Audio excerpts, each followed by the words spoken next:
So hi guys, welcome back to my channel. And guys, ये vlog काफ़ी informative होने वाला है क्योंकि मैं एक पाथवे आपको बताऊंगा कि जो लोग ऑस्ट्रेलिया आना चाहते हैं, जैसे कि मैं आया हूँ ऑन स्टडी वीज़ा अपनी 12th करने के बाद, जो आना चाहते हैं उनको मैं बताऊंगा कि एक ब्रीफ प्रोसेस बताऊंगा कि किस हिसाब से और क्या क्या चीज़ें रिक्वायर्ड होती हैं, कैसे कैसे सब करना है प्रोसेस में और कैसे आ सकते हो आप।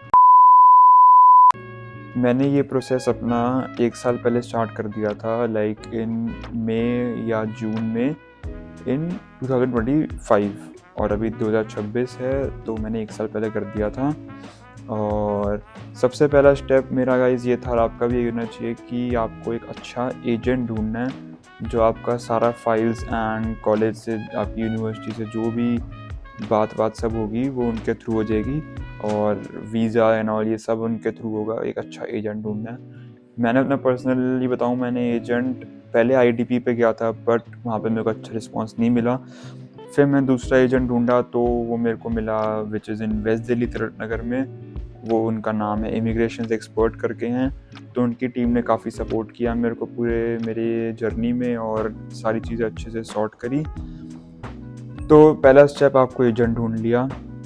आपको अपनी यूनिवर्सिटी फाइनल करनी है कि आप कौन सी यूनी में आना चाहते हो।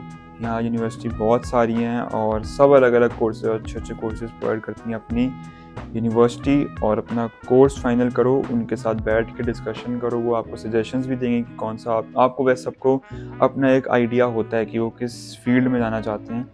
तो मेरे को अपना था कि मेरे को बिज़नेस की फील्ड में जाना है, तो मैंने उसी के रिलेटेड कोर्सेज सर्च की और मेरे को ये यूनिवर्सिटी मिली RMIT, जो कि इसका सिटी कैंपस मेरे को काफ़ी अच्छा लगा, तो मैंने ये कैंपस चूज़ किया। उसके बाद आपको अपना कंडीशनल ऑफर लेटर मंगाना है उनके थ्रू। उनको अपने डॉक्यूमेंट्स, अपना पासपोर्ट, अपनी जो आपकी ट्रैवल हिस्ट्री है, आपके पेरेंट्स के जो डॉक्यूमेंट्स हैं, और ये सब चीज़ें जो वो सब मांगेंगे वो सब सबमिट कराओगे आप। आपकी 12th जो स्कूल से आप प्रेडिक्टेड मार्कशीट लोगे, या फिर रिकमेंडेशन लेटर देते हैं स्कूल वाले कि हम अपने बच्चे को रिकमेंड करते हैं ऐसे ऐसे, ये सब आप दोगे तो वहाँ यूनिवर्सिटी से कंडीशनल ऑफर लेटर आ जाएगा। थर्ड स्टेप, तो ये जब कंडीशनल ऑफर लेटर आपको आ जाएगा, उसके अंदर मेरे में तो लाइक 2 कंडीशंस थी, मैं यहाँ पे दिखा दूंगा। कंडीशनल ऑफर लेटर जो था मेरा, उसके अंदर था कि मेरे को, तो पहली जो मेरी रिक्वायरमेंट थी, जो कंडीशन थी फ्रॉम द यूनिवर्सिटी, वो थी मेरी 12th की certification, which were like minimum of 65% average score चाहिए था उन्हें। और सेकंड जो थी वो थी इंग्लिश टेस्ट, जो कि 2-3 ऑप्शंस होते हैं, लाइक फर्स्ट तो आइल्स होता है, सेकंड PTE दे सकते हो। तो मैं प्रेफर करूँगा कि आप आइल्स करो, बिकॉज आइल्स की थोड़ी देखा जाए तो वैल्यू थोड़ी अच्छी होती है। और जिन लोगों को नहीं पता आइल्स PTE, तो गाइस आइल्स ये इंग्लिश टेस्ट होता है, इसके अंदर 4 मॉड्यूल्स होते हैं, reading, writing, listening and speaking. ये चेक करते हैं कि इंग्लिश आप कितनी अच्छी बोल लेते हो, सुन लेते हो। तो ये टेस्ट देना काफ़ी इम्पोर्टेंट है, और इस टेस्ट को आप स्टार्टिंग से प्रिपेयर करके चलो, और टाइम से पहले दे दो, क्योंकि अटक सकते हो इस टेस्ट में अगर थोड़ी सी भी दिक्कत आई। लाइक मैंने 2 बार दिया है टेस्ट, क्योंकि मुझसे पहली बार में नहीं हुआ क्लियर, मैंने काफ़ी ओवर कॉन्फिडेंस होकर मैं दे आया, पर उससे बात नहीं बनी। तो दूसरी बार फिर मैंने ध्यान से पढ़ा और फिर दिया के आया, तो फिर हुआ मैं क्लियर। तो हर एक यूनिवर्सिटी के हर एक कोर्स के हिसाब से अलग अलग रिक्वायरमेंट होती है। लाइक मेरे कोर्स में जो थी वो थी 6 इंडिविजुअल चारों मॉड्यूल्स में, और 6.5 ओवरऑल होने चाहिए थे मिनिमम रिक्वायरमेंट जो थी। तो ये जब मैंने दिया, उसके बाद मैंने ये सबमिट किया, और लाइक मेरे 12th के मैंने एग्ज़ाम्स दिए, 12th का मैंने, मेरी मार्कशीट आई, वो सबमिट किया। तो अब कुछ यहाँ पे 2 टाइप्स के स्टूडेंट्स होते हैं, कुछ जो 12th के बाद इमीडिएटली आ जाते हैं, और कुछ होते हैं जो 12th के बाद कुछ गैप देते हैं, उसके बाद 6 महीने बाद या 1 साल बाद आते हैं। तो मैं बिल्कुल इमीडिएटली आ गया, लाइक मेरी मार्च 2026 में 12th ख़त्म हुई, और मैं जुलाई में आ गया हूँ यहाँ पे। तो मैं भी यही रिकमेंड करूँगा कि आप गाइस बिल्कुल 12th के बाद आ जाओ। बीच में गैप देना ज़्यादा ठीक नहीं है, क्योंकि लाइक गैप देने से फिर अलग अलग चीज़ें वो पूछते हैं, यूनिवर्सिटी वाले ज़्यादा डाउट करते हैं कि बीच में गैप क्यों आया है। कि कंडीशंस पूरी कर दोगे जो कि होती हैं, जो कि आइल्स और 12th का मार्कशीट, उसके बाद आपको लाइक 3 से 4 दिन के अंदर वो अनकंडीशनल ऑफ़र लेटर दे देंगे, जो कि ऐसा होता है उसके अंदर कोई कंडीशन नहीं होती।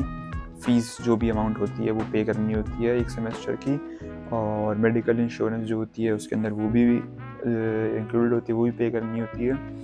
वो आप लाइक अब आप सेल्फ फंडिंग पे आ रहे हो या लोन पे आ रहे हो, वो सब आपके ऊपर होता है।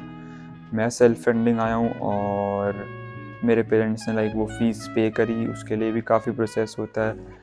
तो फ़ीस जब आप पे कर दोगे लोन के थ्रू या फिर सेल्फ फंडिंग या जैसे भी आप पे करते हो फ़ीस, उसके फ़ीस पे करने के 2 से 3 दिन के अंदर COE आता है, which is known as confirmation of enrolment. वो अथॉरिटी की तरफ से आता है, ऑस्ट्रेलियन गवर्नमेंट की तरफ से, कि अब आपका सब डन हो चुका है। ये कन्फर्मेशन ऑफ एनरोलमेंट से हम फिर वीज़ा अप्लाई करते हैं, जो कि आपके एजेंट्स ऑफ कोर्स उनको आप दोगे वो कन्फर्मेशन ऑफ एनरोलमेंट, वो आपका वीज़ा अप्लाई कर देंगे। और लाइक वीज़ा के जो चांसेस हैं वो बहुत मुश्किल हो गए हैं। ऑस्ट्रेलियन गवर्नमेंट काफ़ी स्ट्रिक्ट हो गई है। वीज़ा की भी fees like $2,500 Australian dollars visa की फ़ीस हो गई है। जब मैंने किया था तब $2,000 थी। तो वीज़ा भी टाइम से फाइल कर दो, क्योंकि मैं अपने प्रोसेस के अंदर थोड़ा सा लेट हो गया था। लाइक मेरा आइल्स का थोड़ा लेट हो गया था देना, आइल्स थोड़ा सा लेट हो गया था यूनिवर्सिटी को देना, तो मेरा सारी चीज़ें प्रोसेस लेट हो गया था। तो मेरे को पहले तो डिफ़र कर दिया था नेक्स्ट इनटेक के लिए, अक्टूबर इनटेक के लिए, कि आप इस इनटेक में नहीं आ पाओगे, आप अक्टूबर में आओ। बट फिर उनको मेल्स की लाइक मेरे को इसी इनटेक में आने दो, मेरा प्रोसेस सब हो चुका है, अब मैं फ़ीस भी पे कर दी है। तो फिर उन्होंने किया, और लाइक वीज़ा जब मैं अप्लाई किया था तब it was taking like way long visa आने में। 1 मंथ तक वीज़ा नहीं आ रहे थे वो लोगों के। बट मेरा पता नहीं कैसे 10 दिन में वीज़ा आ गया, 9 डेज़ के अंदर इनफैक्ट वीज़ा आ गया मेरा। और मैंने अपनी फ़्लाइट की टिकट बुक कराई 2 हफ्ते बाद की, और मैं यहाँ पे आ गया। आपको अपनी अकोमोडेशन मैं सजेस्ट करूँगा कि आप अपने वहीं से ही सॉर्ट करके आओ। अकोमोडेशन के लिए बहुत सारी वेबसाइट्स हैं जो आप ढूंढ सकते हो ऑनलाइन। मैं नहीं करके आया था, मैं डायरेक्ट आके बिना अकोमोडेशन के मैं अपने किसी नोन के घर पे रुका था 10 दिन। फिर मैंने अकोमोडेशन ढूंढी, पर मैं ढूंढी है अभी ये मैंने काफ़ी एक्सपेंसिव ढूंढी है, बिकॉज़ मेरे आने तक सब सोल्ड आउट हो चुका था यहाँ पे। क्योंकि जुलाई इनटेक में मेजरली सारे बच्चे आते हैं, तो मेरे को कोई बढ़िया अकोमोडेशन मिली नहीं। ये भी ठीक मिली है, मेरे यूनी के बिल्कुल पास है, पर थोड़ी सी एक्सपेंसिव मिली है। तो बस ये सारा ऑलमोस्ट प्रोसेस रहता है यहाँ आने के लिए। और इसके बीच में भी लाइक आपका मेडिकल टेस्ट होगा, जो कि आपको बाहर आने के लिए चाहिए होता है, जो यूनिवर्सिटी के पास ऑस्ट्रेलियन गवर्नमेंट के पास जाता है, मेडिकल टेस्ट होगा।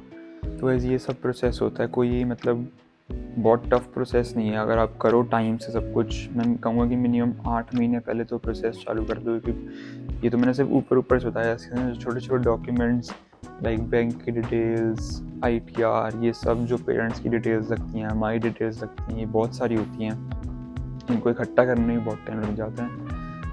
तो ये आप टाइम से शुरू कर दो प्रोसेस, तभी आप टाइम से यहाँ पे आ पाओगे, नहीं तो लेट होती जाएंगी चीज़ें सारी।